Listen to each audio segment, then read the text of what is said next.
Welcome to The Explainer. Today, we're diving into a truly fascinating and, frankly, unprecedented array of data, reports, and events from 2026. We're going to map out a massive geopolitical and domestic shift happening under the current U.S. administration. We are literally connecting the dots between sweeping foreign policy maneuvers, like immense pressure campaigns on sovereign territories, and some highly unusual structural changes to domestic institutions. Our goal here is to objectively analyze exactly what the source material is telling us. We're charting a course from the global stage right down to local election hubs and uncovering how established post-war rules are being fundamentally rewritten. Here is our roadmap for today. Section 1, redrawing the global map. Section 2, Operation Epic Fury. Section 3, intelligence and elections. Section 4, domestic enforcement operations. And finally, Section 5, public and global reaction. Let's just jump right in. Okay, Section 1, redrawing the global map. We're starting with the Arctic. The sheer audacity of this strategy is really something else. Take a look at this quote from Jeff Landry, the U.S. Special Envoy to Greenland. In what international observers called a completely uninvited appearance at the future Greenland Business Forum, Landry just showed up to declare that the U.S. essentially put the territory on the map. Analysts are looking at this and saying, well, this isn't traditional diplomacy. It's a pressure campaign. It's wrecking ball politics. It treats established territorial boundaries as entirely negotiable, signaling that an outright American acquisition of the island is still very much on the table. And this is creating a stark geopolitical clash. On one hand, the U.S. states its objective is just to expand security operations, particularly focusing on the Patuxent Space Base, citing a need to counter adversaries in the high north. But Denmark and Greenland? They are holding an incredibly firm line on their sovereignty. Their response is clear. They're open for business, but absolutely not for sale. Critics are explicitly calling this out as a superpower applying an imperial transactional logic against sovereign nations that are fiercely defending their post-1945 territorial integrity. Moving on to Section 2, Operation Epic Fury and the situation in the Middle East. So, according to recent intelligence hearings, Operation Epic Fury was launched with a very specific official goal: degrading Iran's intercontinental ballistic missile production. Intelligence officials testified that Iran's ongoing progress with space launch boosters could, if left completely unimpeded, eventually lead to missiles capable of reaching Europe or even the continental United States. That right there is the administration's primary security rationale for this entire military campaign. But we have to weigh that intelligence assessment against some massive legislative blowback.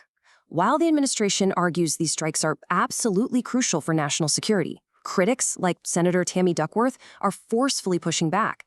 They're labeling this an unconstitutional, taxpayer-funded, forever war launched without any defined end state. Lawmakers are highly alarmed, arguing that these strikes bypassed standard constitutional authorizations entirely. And when you look at public sentiment, the data is striking. This YouGov polling breaks down the opposition to sending U.S. ground troops into Iran. Now, 85% of Democrats and 66% of independents opposing a ground war might not shock you. But look at that Republican bar. 37% of the president's own party also opposes it. There is a profound bipartisan hesitation here. The American public is deeply, deeply skeptical of getting dragged into yet another drawn-out Middle Eastern conflict. Let's turn homeward for Section 3, Intelligence and Elections. This timeline maps out a highly unusual and quite alarming domestic pivot for the Office of the Director of National Intelligence. Let's trace this. In spring 2025, DNI Tulsi Gabbard's office actually investigated voting machines in Puerto Rico. Then, fast forward to January 2026, the DNI was physically present at an FBI raid of a local election hub in Fulton County, Georgia. By February, you had alarmed senators actively demanding briefings. Think about what this means. We are seeing resources from an intelligence umbrella, the very office that oversees the CIA, the DIA, and the NSA, being explicitly directed toward local domestic voting infrastructure. That Fulton raid is really the flashpoint. The administration defends the action, citing a presidential directive to ensure election integrity, with the DNI claiming she was simply there securing vulnerable infrastructure. However, legal experts are immediately pointing to the 1947 National Security Act, which strictly, explicitly restricts the intelligence community from domestic spying. Lawmakers are calling this exactly what it looks like, a collapse of the firewall between national security and domestic policing. They frame this raid as outright political intimidation meant to shape the 2026 midterms. We have to name these authoritarian patterns when we see them. Which brings us to Section 4, Domestic Enforcement Operations. 3,000. That is the number of federal agents deployed to Minnesota under what was called Operation Metro Surge. To put that into perspective for a second, this created a federal law enforcement presence 5 times larger than the entire local Minneapolis police force. And this massive, unprecedented deployment operated completely without the collaboration of the state's governor or local mayors. As you can imagine, this led to profound, immediate friction between state and federal authorities. And that friction was very quickly leveraged as a weapon. When Minnesota Governor Tim Walz demanded the withdrawal of these federal agents, U.S. Attorney General Pam Bondi essentially issued an ultimatum.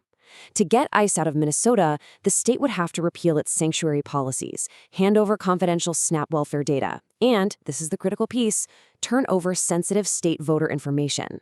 The pattern here is undeniable. Federal immigration enforcement is being explicitly used as a coercion mechanism to acquire domestic voter data. Finally, Section 5, Public and Global Reaction. How is the world responding?